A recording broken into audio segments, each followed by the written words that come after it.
And hello to everyone.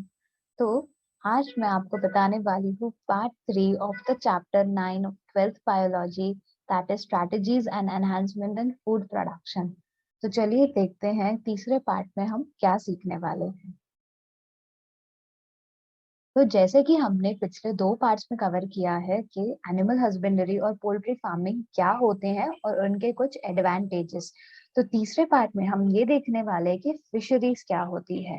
तो जो fisheries होती है, बेसिकली फिशरीज का मतलब जो होता है, फिश इंडस्ट्री का जो मतलब होता है, उसमें हम लोग क्या करते हैं, फिशेस को कल्चर करते हैं।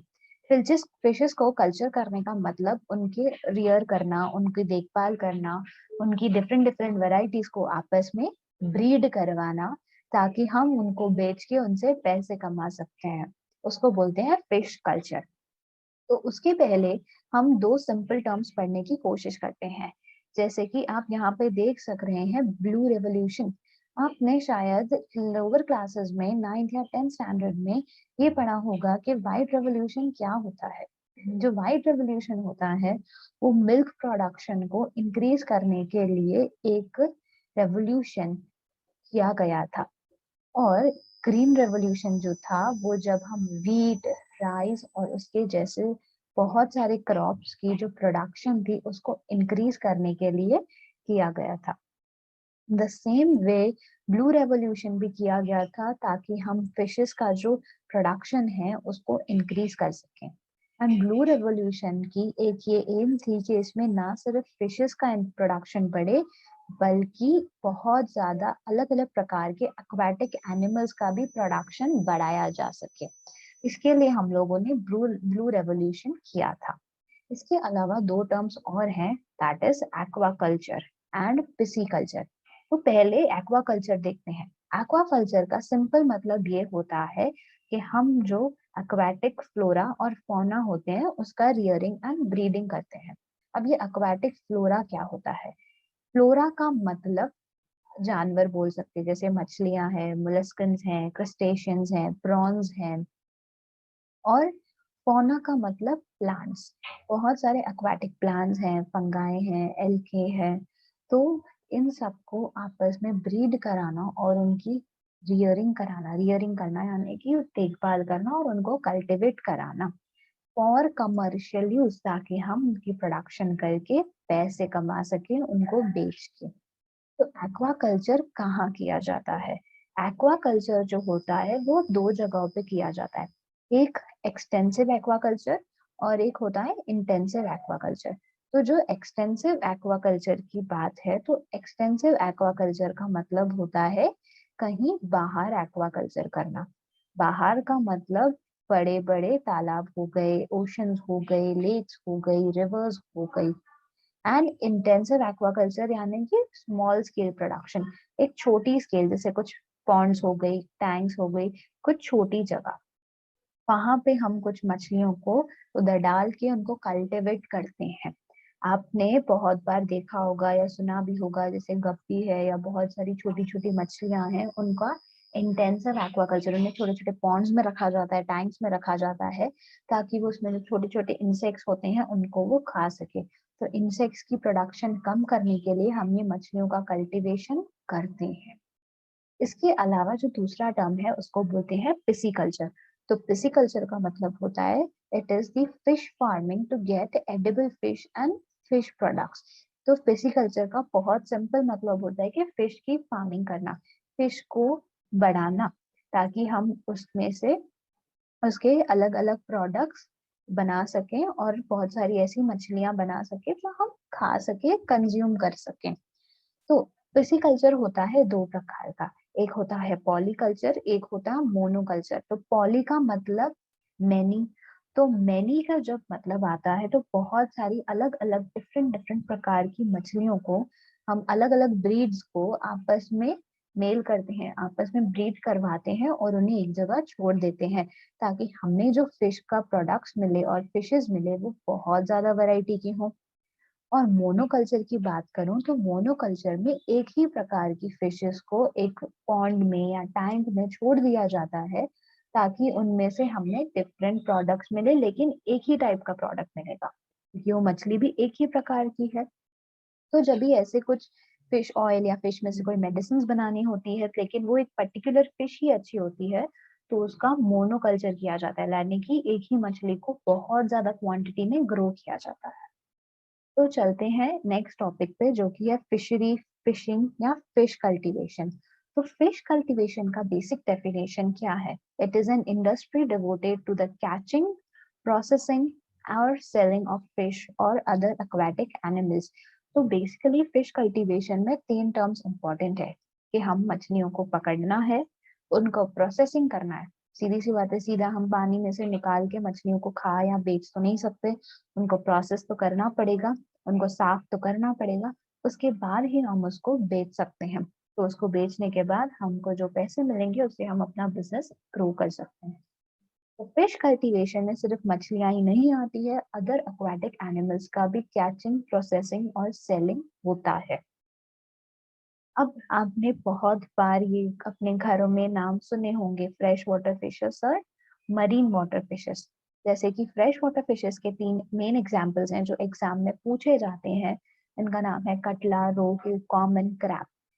इसके अलावा अगर मैं मरीन वाटर फिशेस की बात करूं जो हमें खारे पानी, खारे समुद्र में मिलती है, हिल्सा, सार्डिन, मैकरेल्स एंड पॉम्फ्रेट्स। तो अभी आपको चाहिए तो आप CRC एंड HSMP करके इसको याद कर सकते हैं। CRC का मतलब कटला, रोहू, कॉमन क्रैब।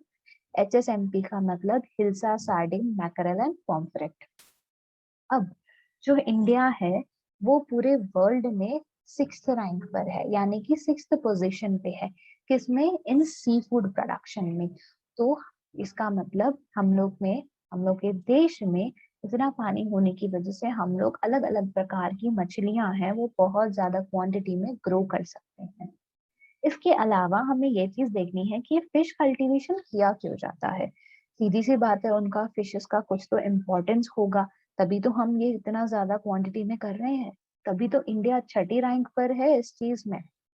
तो इम्पोर्टेंस ऑफ फिशेस क्या है?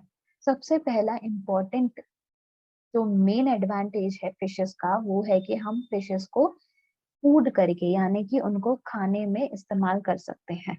क्यों हम उनको खाने में इस्तेमाल करते हैं? क्योंकि जो फिश है उनमें से हमें प्रोटीन तो मिलता ही है, इसके अलावा विटामिन ए, विटामिन डी और बहुत ज्यादा आयोडीन मिलता है। आयोडीन फिशेस में कैसे मिलता है? जाहिर सी बात है, वो पानी में रहते हैं और खारे पानी की मछलियों में आयोडीन की मात्रा तो बड़ी ही ज्यादा होगी, क्योंकि आयोडीन किस में मिलता है? नमक में, और खारे पानी में नमक होता है। तो आयोडीन की मात्रा तो फिशेस में ज्यादा होनी ही है। इसके अलावा फिश फॉर कंट्रोलिंग डिजीजेस, इसके अलावा मछलियों का कौन सा ज्यादा यूज है? जैसे कि गंबूसिया, गंबूसिया नाम की मछली आपने सुनी होगी। गंबूसिया क्या करती है? मस्कीटोस के अंडों को, उनके लार्वा को खा जाती है, जिसकी वजह से मच्छर खत्म हो जाते हैं और मलेरिया होने के चांसेस भी घट जाते हैं। तो गंबूसिया जो मछली है उसका जो प्रोडक्शन है वो इंक्रीज किया जाता है ताकि मच्छरों के अंडों को वो खा सके, यानी कि बीमारियां कंट्रोल में आ सके। उसके अलावा मछलियों का इम्पोर्टेंस कैसा है? साइंटिफिक वैल्यू है। जैसे कुछ कुछ मछलियां हैं, लंग फिश है, उसके जो एनाटॉमिकल फीचर्स हैं, उनका जो डिसकंटिन्यूअस डिस्ट्रीब्यूशन है वो बहुत अच्छा लगता है। इसके लिए उसको एक साइंटिफिक वैल्यू दी गई है क्योंकि वो दूसरों से अलग दिखती है। उसकी जो फीचर्स हैं, जो उसके फिन्स हैं, वो थोड़े डिफरेंट हैं दूसरों से। इसके अलावा जो है एस्थेटिक वैल्यू, एस्थेटिक वैल्यू तब गिनी जाती है जब हम बहुत सारे एक्वेरियम्स में जाते हैं या मॉल्स में जाते हैं या बार बहुत ज्यादा फिश शोज होते हैं, तो वहां पे जो लोग मछलियों की कलाकारी देखने आते हैं, तो जाहिर सी बात है वहां पे जो मछलियां इस्तेमाल होती है वो दिखने में बहुत ज्यादा सुंदर होती है, और वो इधर से उधर छलांग लगा सकती हैं, इधर से उधर चल सकती हैं, बहुत सारी गेम्स खेल सकती हैं, जिसकी वजह से उनकी प्यारी सी जो मूवमेंट होती है वो देखने के लिए इतने लोग आते हैं। तो इसकी वजह से उनकी जो एस्थेटिक वैल्यू होती है, उनकी सुंदरता की वजह से और उनकी जो मूवमेंट है उनकी वजह से वो बढ़ जाती है। तो एक ऐसी बहुत अच्छी इंपॉर्टेंट एक्वेरियम फिश का नाम है मैक्रोपोडस। ये MCQs में पूछा गया है 1-2 बार, तो आप याद रख सकते हैं। इसके अलावा बहुत अच्छा यूज है फिश ऑयल का। जो फिश ऑयल है वो हमें मिलता है लिवर ऑफ शार्क्स और सॉ फिशेस से। फिश ऑयल तो हम लोग ने बहुत बार सुना होगा कि फिश ऑयल खाने से या फिश ऑयल को किसी मेडिसिन में यूज करने से हमारी ताकत जो है वो बढ़ जाती है। अभी हमें सिंपल एक पढ़ना है कि by products of fishing industry क्या होता है। बाय प्रोडक्ट्स का मतलब हम उनके शरीर के अलग अलग हिस्सों में से क्या क्या प्रोडक्ट्स बना सकते हैं। अब जैसे कि आप देखें यहाँ पे पहला है फिश मील।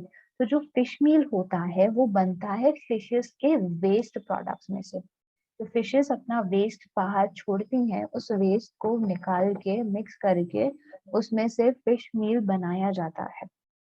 वो फिश मील जो होता है वो प्रोटीन और फैट्स में बहुत ज्यादा रिच होता है, जो खिलाया जाता है कुछ जानवरों को। जो छोटे बच्चे होते हैं, इन्फेंट्स होते हैं, छोटी काव्स होती है, कब्ज होती है, उनको खिलाया जाता है, छोटे जानवरों को, यंग वंस को, ताकि उनका जब ग्रोथ हो, वो उनकी जब भी यंग एज बढ़े तो वो बहुत अच्छे और तंदुरुस्त बने।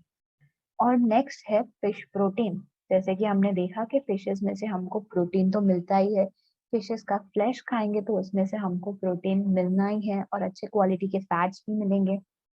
Next is fish oil.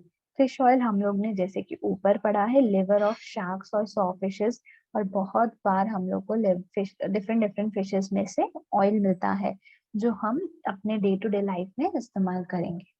इसके बाद है फिश फ्लोर। फिश फ्लोर एक प्रकार का फ्लोर होता है, एक प्रकार का आप बोल सकते हो आटे जैसा।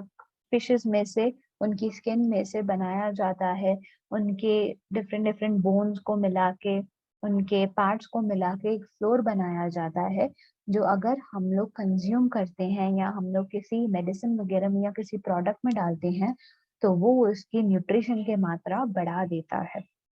इसके बाद आखिरी वाला है फिश स्किन। तो फिशेस की स्किन रहती है वो लेदर बनाने में, ग्लू बनाने में और जेलेटिन बनाने में भी काफी ज्यादा इस्तेमाल होती है। सो बेसिकली फिश का भी ऐसा कोई भी हिस्सा नहीं है जिसे हम कुछ इस्तेमाल करके किसे हम कुछ क्रिएट ना कर सके। तो फिशेस के जो भी सारे बॉडी पार्ट्स होते हैं सब में से हम कुछ ना कुछ बना सकते हैं और उनको बेच के उनके पैसे कमा सकते हैं। तो मैं आशा करती हूँ आप सबको ये टॉपिक भी समझ आया होगा। Thank you.